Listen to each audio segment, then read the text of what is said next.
பிரியமானவர்களே, இனிய காலை வணக்கம். கற்போம் சில வசனம்.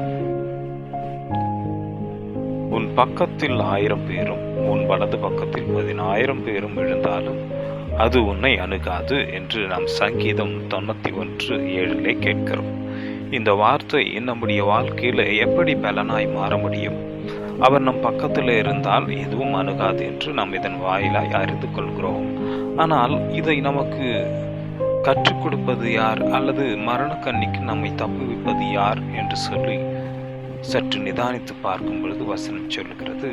நீதிமொழிகள் 13:14 ஞானவான்களுடைய போதகம் ஜீவ ஊற்று, அதனால் மரண கண்ணிகளுக்கு தப்பலாம் என்று சொல்லி.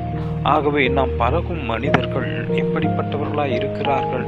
அவர்களுடைய வார்த்தை நல்வார்த்தைகளாய் இருக்கிறதா, அல்லது அவர்கள் ஞானத்தோடு பேசுகிறார்களா, அல்லது நாம் ஞானத்தோடு பேசுகிறோமா என்று சொல்லி நிதானிக்க வேண்டும் என்று நாம் கற்றுக்கொள்கிறோம். ஞானவான்களுடைய போதகம், அதாவது அவர்களுடைய ஒவ்வொரு சொற்களும் நமக்கு அவர்கள் கற்றுக் கொடுக்கிற ஒவ்வொரு பாடங்களும் ஜீவ ஊற்றாய் இருக்கும். அது எவ்விடத்திலிருந்து வரும்? அந்த ஞானம் கர்த்தருக்கு பயப்படுகின்ற பொழுது மாத்திரமே வரும். அப்படிப்பட்ட மனிதர்களுடைய வாயிலிருந்து வருகிற ஒவ்வொரு வார்த்தையும் ஜீவ ஊற்றாய் இருக்கிறது.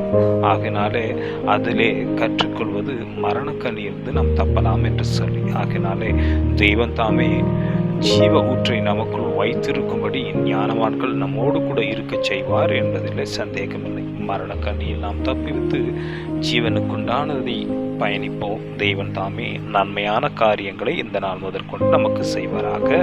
ஆமேன், ஆமேன், ஆமேன்.